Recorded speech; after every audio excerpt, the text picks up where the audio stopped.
Welcome, Brian and Jenna. I am so happy to talk to you today because I want actual couples to help my daters figure out how to meet, how to keep relationships, and just how to do well at love. And I just love your couple. I love the story, how you met.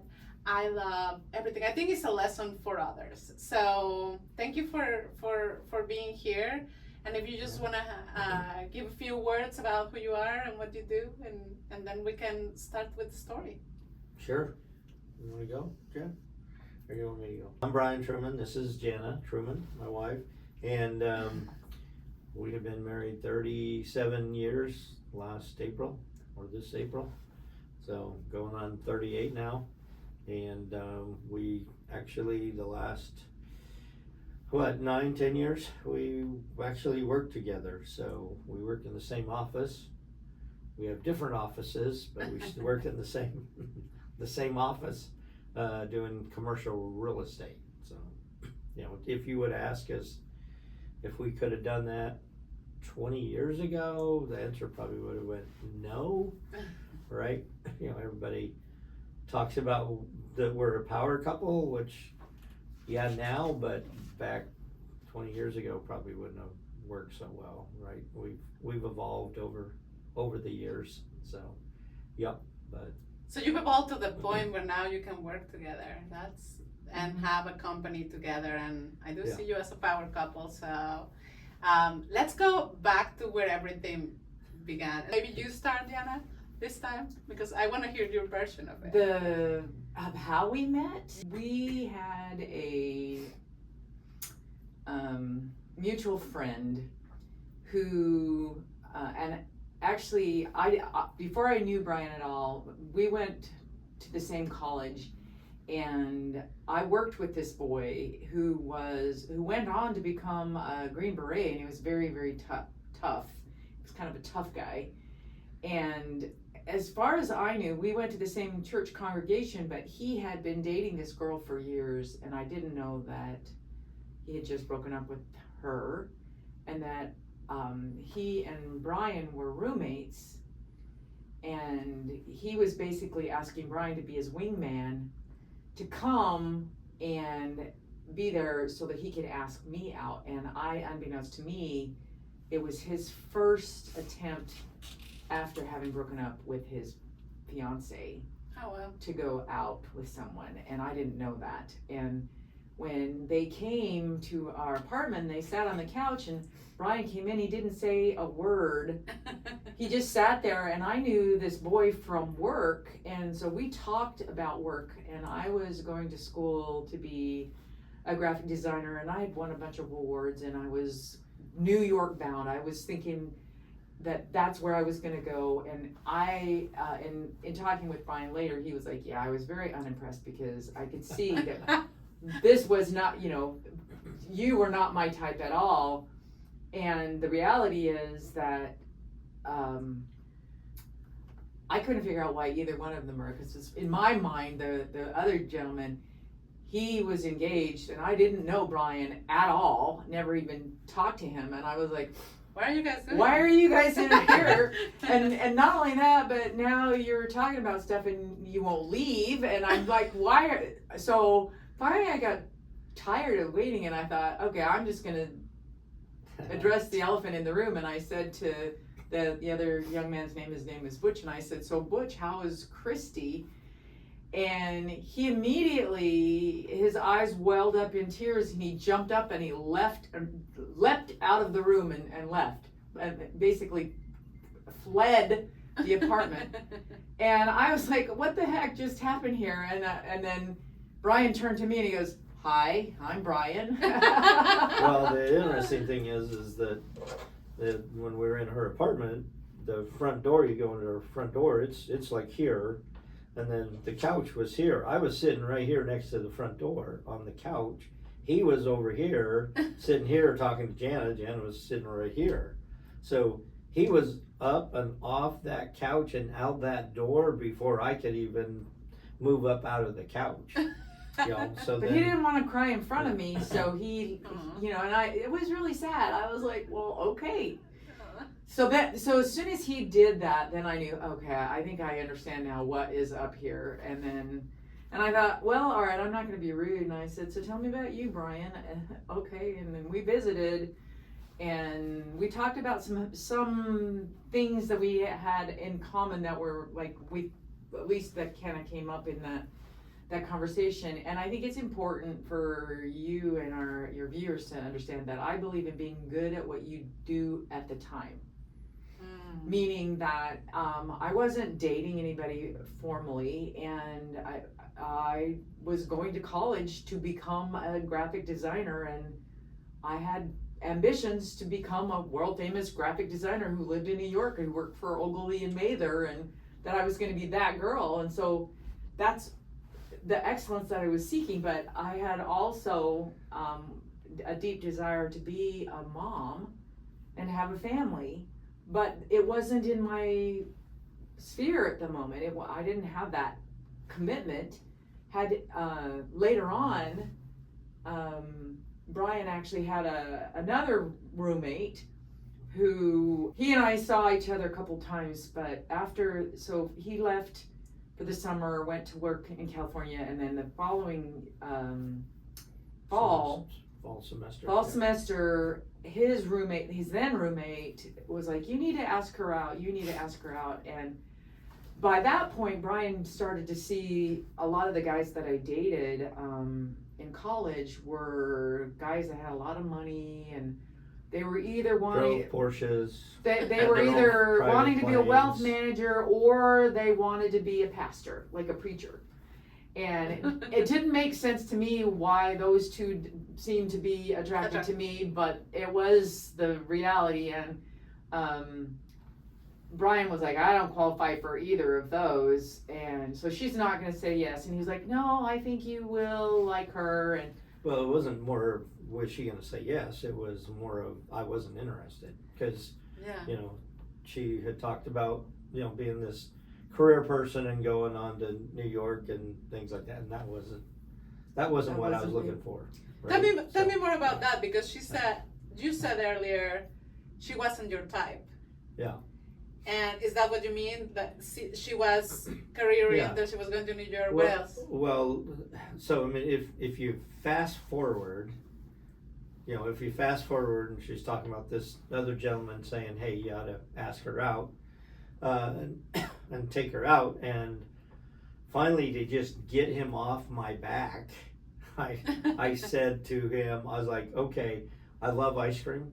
So I said, all right, I'll bet you a milkshake she was going to say no, because we have nothing in common, right? Because you felt you didn't have anything. Yeah, because like she said, she believed in being good at what she was doing at the time. So when I was over there that 45 minutes with my roommate just sitting there, I was listening to her talk, and she was talking about work all and this school, career stuff, and being in New York and this and that, and that isn't what I was necessarily looking for. So that's why I told this other roommate was like, swipe left in real life. So I was just like, no, this isn't. So, but to satisfy him, I just said, okay, I'll bet you a milkshake she's gonna say no, right? So I mean, then if you fast forward, because in your head she wanted to being taken out in a Porsche to dinner, like expensive dinner. Yeah, okay. But if you fast forward to kind of your point is that at that time, I was 25, 26, which is not old nowadays, right? No, to really get young. married, but at that time, I had dated a lot of people. I knew exactly what I wanted, and so for me it was I'd go on a date. I would always give somebody a second chance, just because you always know on the first date there can be nervous and be odd moments, whatever. So I'd always give somebody a second date. So when we did go on our first date, well, he had to ask me first. But I'm trying to get to the point she's asking. So then we went on the second date. Then after the third date, she did say yes to the milkshake. Eventually. Yes, eventually. And there's parts to that, but for what we're talking about, it really doesn't matter. But you know, we went on the second date. The third date, we went. After the third date, we came back to her apartment, and we were sitting on the couch, and I basically started asking her the 20 questions. You know, 20 questions I had of, you know, because I was tired of dating. You know, the dating scene was done over. I knew what I wanted, so I was, you know, I went through these 20 questions. Well, her roommates were in and out during this time. They thought that was the most gross thing in the world. That after the third date, I would be quizzing her, you know, like, do you want to have kids? And, you know, How many kids? Well, what it do you wasn't think even the role of mother? Yeah, it wasn't necessarily wow. how many kids. You know, it was like, do you want to have kids? What do you feel like the role of mother in the home is? What do you know? I went over, you know, these 20 Deep, questions. very deep. Right, right. Very And so, yeah, and so her roommates thought that was just absolutely, you know, gross. And, you know, how dare you, right? And, How unromantic. and Jana had a different view of that, of saying, you know what? No, I think that's awesome because this guy knows what he wants, and you know he's not going to waste my time or his. You know, Yeah. finding out, okay, are we compatible? You know, per se or not? And I think what we found out and what has held out true over all these years is that on the things that were really, really important, you know, we were compatible on, right? Yeah, A lot of the other things don't really matter that much. exactly. Yes, In I love that. the you know, in the big scheme of things, you know, and that point goes to what the story I told you before. If you want me to kind of go over that, we can certainly, you know, go over that. But you know, I had a communication major in college, and then also a family financial counseling. One of those classes was a marriage and therapy class. And so right after Jan and I had just got married, it was like we'd only been married a week or so. And so went to my marriage therapy class, and the instructor said, hey, if you have a spouse, fiance, significant other, whatever, bring her, because we're going to take a marriage compatibility test, right? And so I invited Jana, came in, we took the test, and it was 100 questions, by the way. It wasn't like 15 questions. There was 100 questions, believe it or not. And so a couple weeks later, I've got the results back. So you invite your spouse, significant other, whatever, back to class with you. And he said to us at the very beginning of the class, he goes, hey, if you guys wouldn't mind at the end of the class, if you can just kind of stay a little longer for a few minutes. He singled you out. Yeah, you know, and so we were like, okay. So what does this mean, right? And so, you know, he let everybody else go, and then he basically said, now, remind me, like, how long have you guys been married? And we're like a week now, you know, 7-10 days or whatever. Oh. And Too late. yeah, and he just That's kind of what he was thinking, actually. He just kind of let out this big sigh, like, and then he basically just said, you know, he said, how many questions do you think you got right? Yeah, he said, you know, number one, I want to preface this by saying, I'm not saying this is not going to work. I will let you know that you only got like 3 questions right as far as on the compatibility test. He said, so I'm not saying that your marriage won't work. What I'm saying is it's going to be a lot of work, right? And for your listeners and audience, that was so key to us, because then we didn't have this unrealistic expectation that everything was going to be, you know, puppies and roses, rainbows and everything else, right? We knew it was going to be hard. We knew we were going to have hard times. We knew it was going to be tough, but if we communicated, if we worked at it, we could probably get through most everything, and so far 37 years later, here we You proved that compatibility yeah. test wrong. Here we are. But it was just so key for him to say, You can not do saying it. it's not going to work. I'm saying it's going to be a lot of work, right? So his theory was that there are going to be some people that are going to be easier to be married to because you have a lot more in common. Yeah, So I think there's a difference between having things in common and being compatible. exactly. So I think you can have a lot of things in common that make it be easier in some respects, but the compatibility is that you can go together and not necessarily have a lot of overlap. Yes. And for us, we're very different people, but we are better together. So the way that this is not new to us. This is something that we've heard, but you have one person, and what's 1 + 1 = 2? No, actually for us, 1 + 1 = 11. Meaning that we actually are far, far better together than either one of us would be apart. Oh, I love that. And part of the reason for that is we are not the same. We are very different. And so we actually very much bring these different sides to the relationship that we would not otherwise have.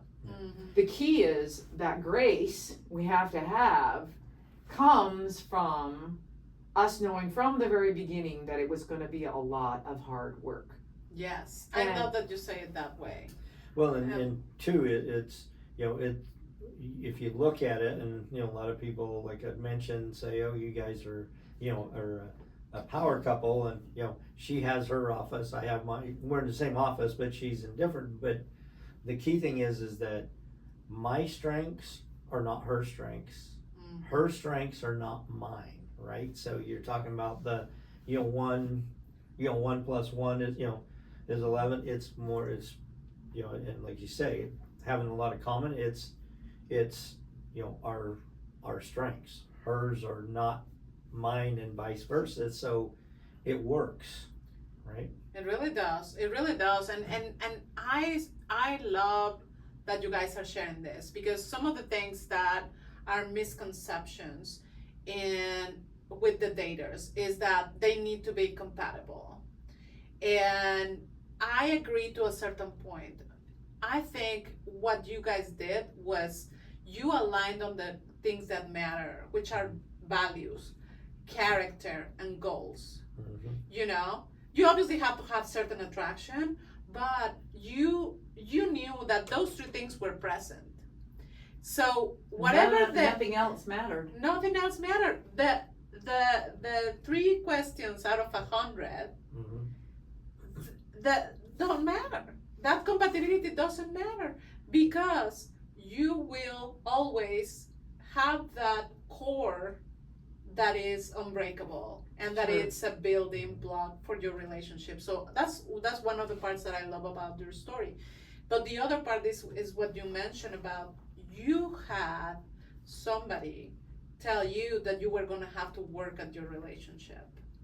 And honestly, I wish all couples, everybody was told by somebody that they trusted that they were going to have to work at that relationship. Because you are right, in some cases it's going to be easier than in others, but in all relationships there's going to be some effort to communicate, to have kindness, to compromise, to see the other one's point of view, because we always want to be right, and the conflict arises when you want to be right and the other person wants to be right and nobody moves. But if you learn how to say, hey, because you are so different, you see things one way, and because I have a completely different personality, a completely different way to be, I see it another way, so we might both be right. And I think that's what you guys have, that you are both right in different ways, and you have both reached a point of where you complement each other so greatly. But right now in modern dating, I feel like that's lost. The effort that it takes to have the relationship, and the fact that everybody wants things to just be easy. So let me just be with someone that is exactly just like I am, or exactly like I pictured, so that everything is easy. So what piece of advice what would you give these young daters, especially, or anybody that is going, because there are a lot of people that are getting divorced because they didn't reach the level of understanding that you guys have reached at 37 years of marriage. So what piece of advice will give those people that either get divorced and get back into the dating world, or that are young and they just want to have a marriage that is lasting?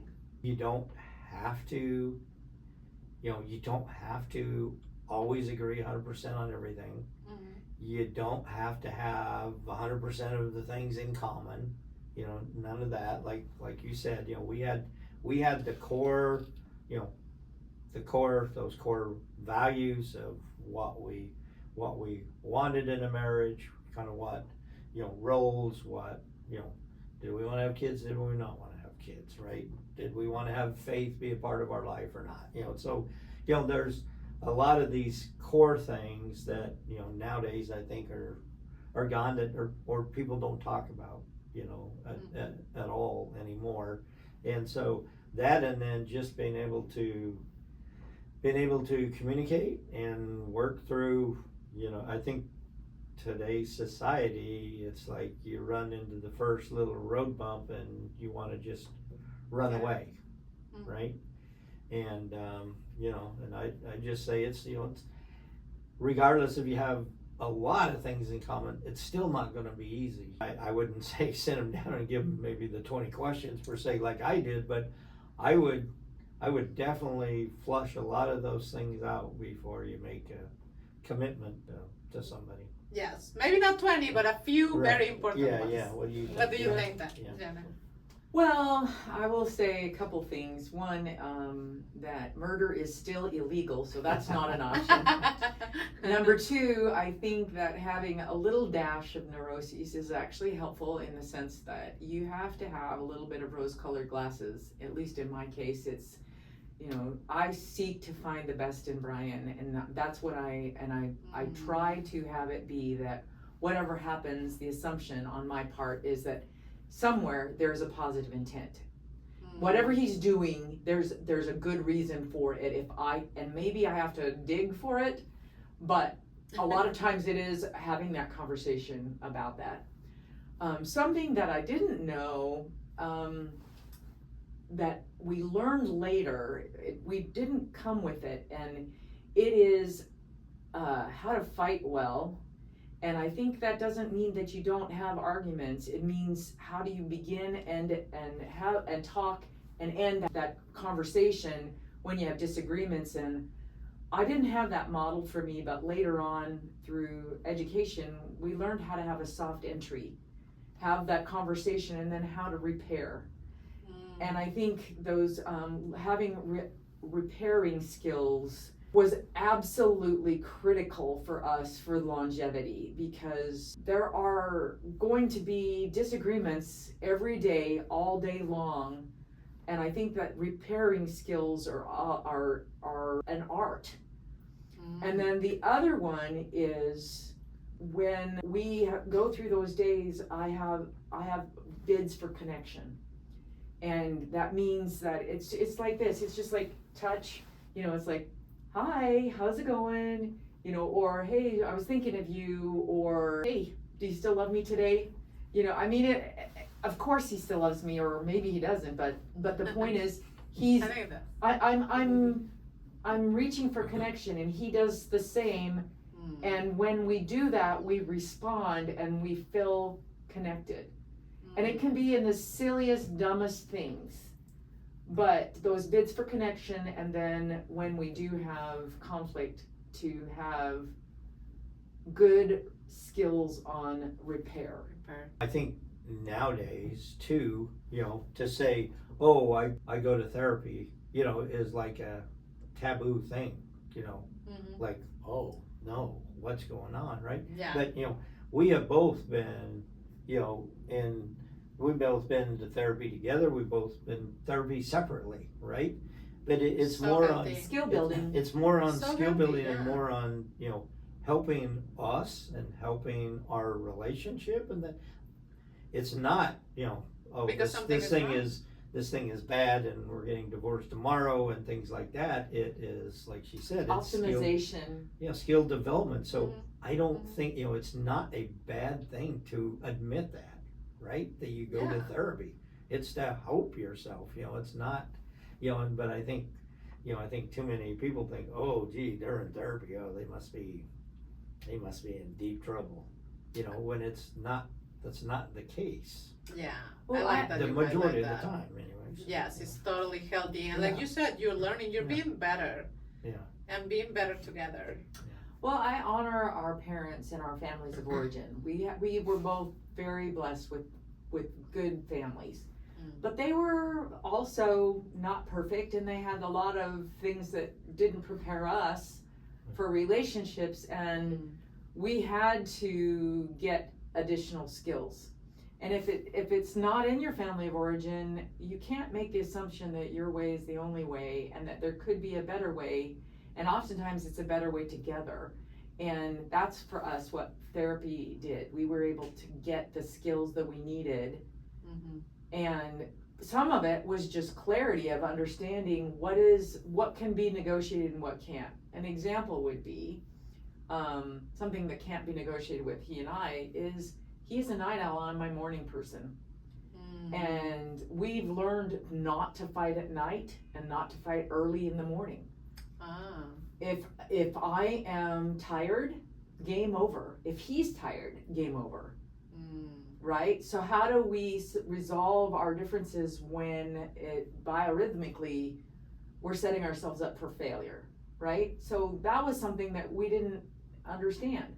Another thing that we didn't understand, and we learned actually through therapy, is they did extroversion introversion testing, and he is very much an extrovert, and I am on a scale of 1 to 10, I'm about a 5, but that's a pretty big gap. If I'm a 5 and he's a 10, then how do you manage that? If I'm at an event and the expectation is for me to be on the entire time and then come home and expect me to engage and be full of energy at life when I get home, when I go to those events and I come home and I collapse and I'm like,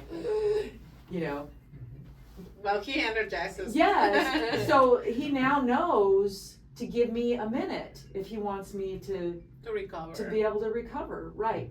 And can you imagine how much less we fight as a result of that? Wow. He's giving me grace because that's a wiring thing. I'm not going to just wake up today and decide that I'm going to be different. Right? Because I gain energy from being around people, right? Yeah. She doesn't necessarily know that. I mean, an example was we went to, an event a couple weeks ago, right? And we were there. It was like supposed to be probably like 2.5 hour event or something like that. We were there like probably an hour, a little over an hour or something like that. And Jan was like, hey, let's go ahead and go, right? Which we've been married long enough to, I know that, okay, it's time to go. But, and so I don't put a fight about that and argue about that because, we appreciate that she already yeah, went. we basically talked to everybody we kind of wanted to, and that type of thing. So it's like, all right, we'll go, and then there's sometimes we'll go to something that maybe she belongs to or something, and so it's the other way around. I'm kind of like tapping her on the knee, like, okay, let's go anytime, So it works, it works both ways, but we had to learn. Sometimes if those events are important and we know that we're going to have different energy levels, we just take 2 cars. Yeah. We just plan So ahead and go, I'm my energy meter, my bandwidth, it's on empty, so I'm going to go, but you can go ahead and stay. So I'm not captured, I'm not, there. An example would be when we were first married, it used to drive him nuts that I would squeeze my toothpaste in a different place. And I thought, well, what does it matter where I squeeze? But it was important to him, and I was like, well, then let's just have 2 tubes of toothpaste. Exactly. You can have your own, and I'll have mine, and problem is solved. I love this because negotiation. And this is something that a lot of couples don't understand, that it's always a compromise where somebody has to change. There might be a third option. Two tubes of toothpaste. Exactly. And you just have to be creative and be out of the box and just think about, oh, you want me to change? No, I want you to change. Maybe we just change the environment. Yeah, there That's can be it. a third solution. Yes. Yeah. Not always. Sometimes, I mean, there are things where a decision has to be made, and you do have to have that conversation. And I do think that that was something that he and I did at the very, very beginning, that at the end of the day, if it has something to do with this, then this is going to be what we're going to decide. Ah, okay. You made the rule. We made that rule or that guideline or those boundaries, and we had those in agreement before we ever got married. This is what that is going to look like. Okay. Right? And there are the biggies. There's kids, there's finances. You know, this is how much money we're going to spend without asking the other person. Are we going to have joint accounts, or are we going to have separate accounts? We agreed that we were going to have a joint account. Not everybody, and it doesn't matter what you do. It's, do you agree, and have you made these guidelines or these boundaries, right? For the big things. For the big things. Which a lot of people forget to do before they get married. Right. Agree on those things and have those tough conversations. Right. Yeah, and that's why I say, you know, you need to sit down. Maybe there's not 20 questions, but you know, I mean, you need to really flush those out. The big ones. Before you commit to something. You know, I mean, and we did it I shouldn't say we had to do it, but we did it in a pretty quick, because we were not engaged that long before we got married. So, you know, from that standpoint, so. Yeah, it sometimes takes a different, it takes different timelines for different people. Yeah. But I think it's so important to touch on those things. Kids, finances, goals, long-term goals. Like even, you know, well, what's going to happen when our parents, you know, what's going to happen with aging parents? What's going to happen with kids? And what's going to happen when, you know, just have those conversations. And there are skills to develop to have those conversations, but there are so many resources now. You did it on your own, and I love that because you love education and you love learning. So I think that has helped you a lot, because you're developing those skills and you are learning. But there are even if you weren't, you are also going to experts. You went to therapy, and you're just building your relationship skills. And I just feel like people treat relationships sometimes like they don't matter as much as jobs. You know what I mean? Like you prepare and you learn and you think to have your job, to do your business, but you don't prepare to have your relationship. If your relationship is not going well, the rest of your life might not be great either. I had to work on my negotiating skills, because I had to negotiate and talk Jen into going out with me and then to marry me, because you know she tried to back out. Well, I do think that there are inflection points in marriage where you have to decide that you still just want to stay married, and it is, in my opinion, a choice. I don't think that love is something you fall into. I think you choose. I think at the beginning there is the romantic love, but at a point in your relationship, at least for me anyway, then it was like, well, you're stuck with me. You're just gonna have to get over that. And I'm gonna love you no matter what, and you are going to always be the most important thing in my life. And if you don't like that, tough. I choose to love you anyway. So just get over it. Let it wash all over you, do whatever you do, and at some point, because really and truly, there are days when I'm not as lovable. And I think we all have them, right? And there are days when I'm not at my best, and he chooses to love me anyway. Oh, that's so beautiful. And that is love. Well, what is the alternative? We could get divorced, but the reality is very few people on the planet are going to put up with my shiitake. I have no delusions that I'm easy to live with, right? That I found the one guy on the planet who can put up with me, and I would be an idiot if I threw that away in my mind.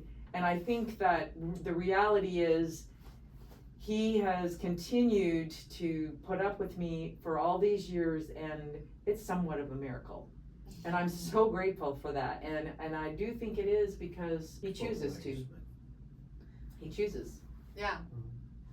Tell us your side. Why did you choose to keep loving her anyway? Well, I think she just kind of named them all, right? You know, it's like, you know, because I mean, you look at anything, you're 50% of any equation, right? Yeah. So I mean, if you get divorced, you're gonna have to. You're taking your 50% Yep. with you. Yep. And if you don't deal with that 50%, you're just bringing that 50% to the Just next to the next relationship. relationship. Yeah. you know, Yes. So So I mean, deal it's with it Now. now. Might as well deal with it now and stay together and just keep working on it than to you know, try to run away. Yeah. Yeah, because you're not getting away from what you bring to the relationship. Exactly. Everybody, I think that's a common mistake that people think, well, if I just switch partners, then all the things that I brought Yeah.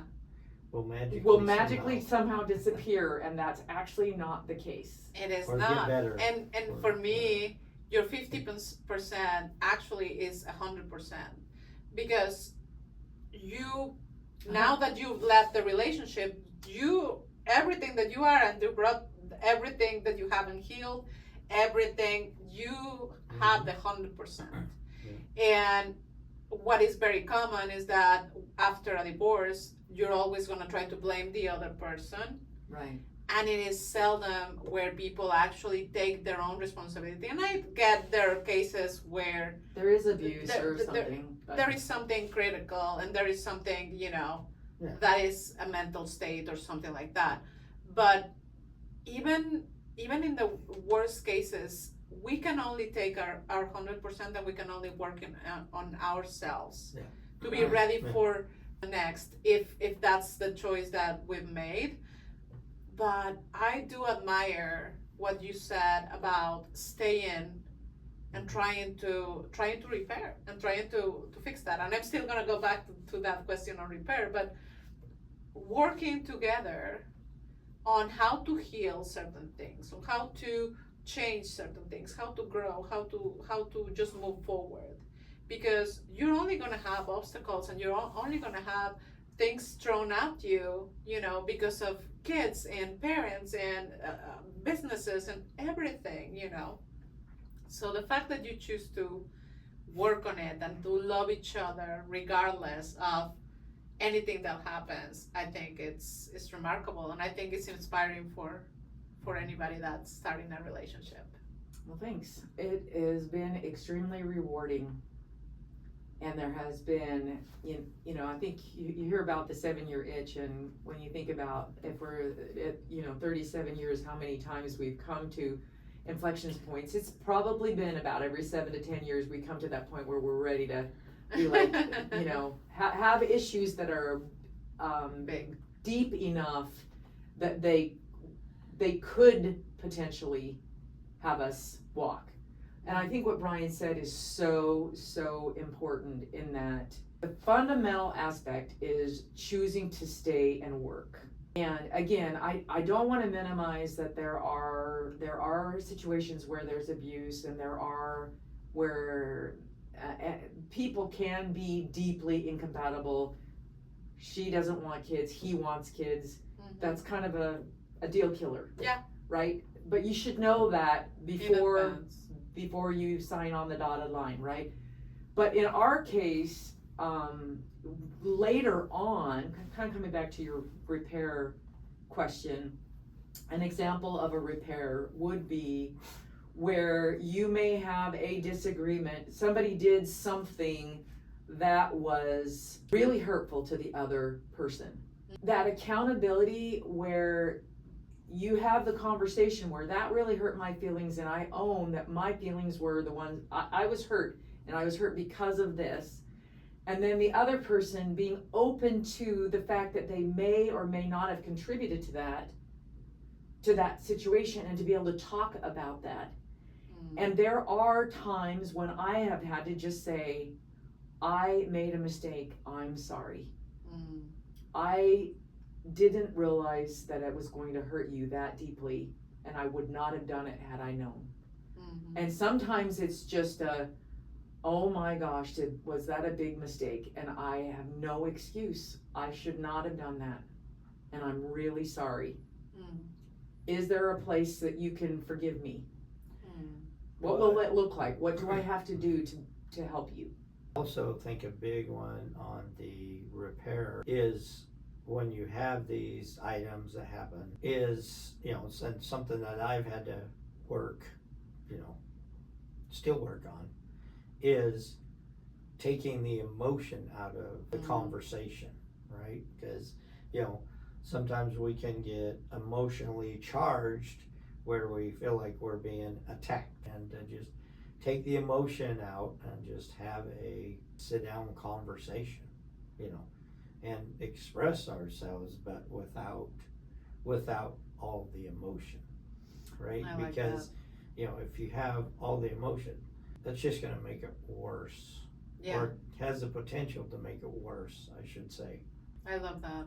I think like that we are creatures of story. We're storytelling creatures and especially when it comes to our emotions, that we have this narrative in our head, and we assign things to other people that may not be true. And I think that happens a lot, and some of it is based on past behavior. And we might say, well, in my past, when someone did this is what happened, and I'm afraid that that's going to happen in this situation. And it may be something that's completely irrational based on something from our childhood that has not been resolved. And heaven help poor Brian that he, triggers whatever that is, that has nothing to do with him. It's just something that I brought with me that I'm afraid that might happen sometime in the future based on something that happened to me when I was a little child, and I was irrational at the time. But it gives me this place of fear, and I might assign those values to him when in reality that is actually not the case. I love that. So where he talks about being able to talk about those issues, again, not when you're tired, but you basically agree to communicate about those issues in a manner where you really are trying to get to a place of resolution. How can we solve this problem? Yes. Because it's not going to go away. We've got to deal with it. And what will it look like? And create a joint vision of a future where that could be resolved. Right? And a lot of times that means we own our own shiitake, where we say, I realize I brought that with me. It is so true. It is so true that part of it is owning your own responsibility, owning your own experience. And I love how you put it, because that's something that we brought from early on. And if we don't recognize it, like you said, you totally assign it to that person, and you think, oh, he did this, then he's terrible, and he's gonna do this, and he's gonna do this, and I project a lot, and it's not actually true. He has, that wasn't what he was thinking at all. That was my version of what I thought he was thinking, and then when I ask him, I can say, when you said that, I felt this way. Was that your intent for me to feel this way? What was your intent? Did you intend for that? What helped me understand your intentions? And if that's the case, that I didn't feel that way at all, let's, how do we fix that? How do we solve that? Yeah, let me see what your side was. Yeah, right? what were you really thinking, really? And he might have said something out of anger, even in the moment, and his intent might have been to lash out or to hurt my feelings, because he was feeling hurt. Maybe it was protective, but most of the time when that happens, he's like, yeah, I'm really sorry. I did not mean for that to come back. I did not mean for it to look like that, and for you to feel that way. That was not my intent. Exactly. And then we Exactly. can, when we then get to that place, then we can really work on solving the problem, whatever that problem actually is. Yes, you own it, you take the emotion out of it, you put it on the table, and then you work on Work hard to try to come to a resolution. Yeah. And I will say this, that I am so grateful because I'm gonna get a little emotional, but the depth of the love that I feel for him, because we have paid such a high price because of the amount of work that we've had to do to become where we're at right now. I wouldn't trade it for the world. And I'm so grateful that we have stuck it out, as difficult as it can be sometimes, because there's no person on the planet that I love more, or who knows me and still loves me anyway. And how lucky is that? I found the one guy. Now, I do believe that there are other people that I could have been compatible with, and there might have been other people that I didn't have to work as hard with to try to, be married to. But the reality is, I am the person that I am today because he's been part of my life, and I really like me. And I know that sounds maybe egotistical, but I love the person that I am, and I give a huge amount of credit to the person that I am because I was shaped by the relationship that I had. And because of that, then I have this person who I can look in the mirror and be really proud of, because of in part because of the relationships that I've had, and the willingness that we've both had to work at that. And I think that is really a beautiful thing. It is. Well, and I is. think that's it's a great point, because I think for both of us, right? Jana, she's the way she is, and I've supported her. I haven't went out and said, no, you got to change this, and you got to be this way, and you got to be this way, and because like you said, she is who she is. She's a type A personality. She's an alpha female. I understand that. That's not a problem for me.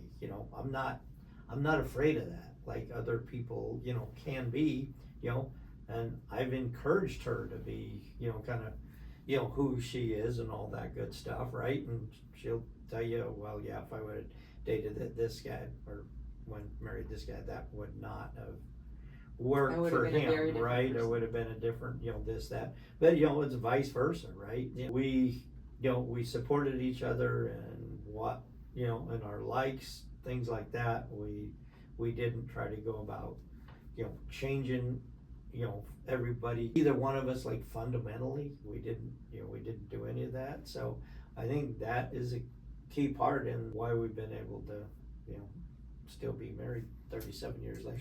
Well, Yeah. some areas where we have compromised. So I grew up in a family where on Christmas Eve we watched an opera for Christmas Eve at Christmas Eve. Very, very cultured, very classical music, highly educated parents. He grew up in a farming community where sports was everything, and we had to figure out how to cross over. And now he'll go to musicals with me and go to concerts and things like that. And we're season ticket holders for the Preds.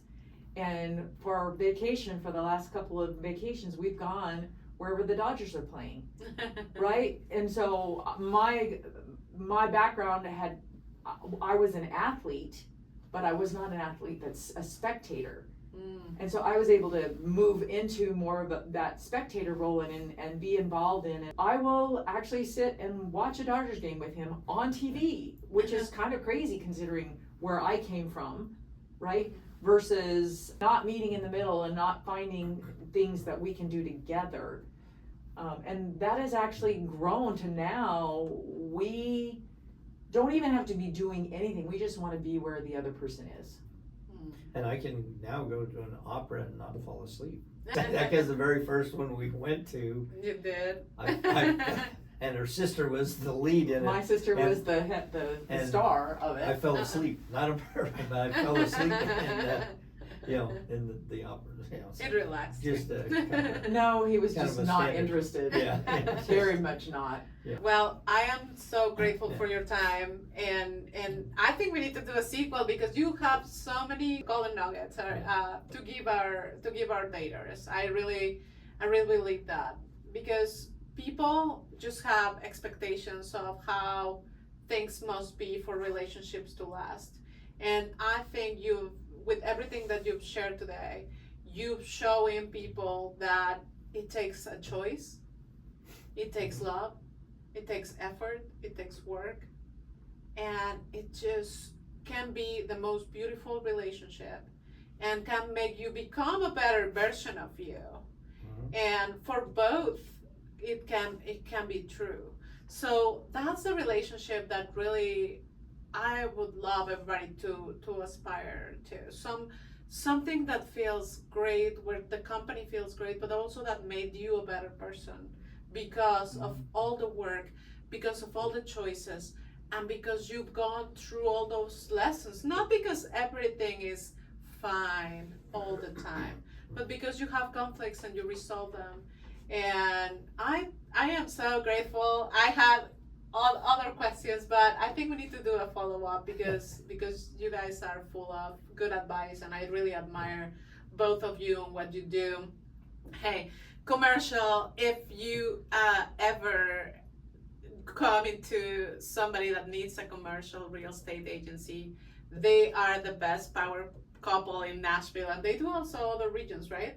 What other regions do Most you of do? Tennessee and southern Kentucky and northern Alabama.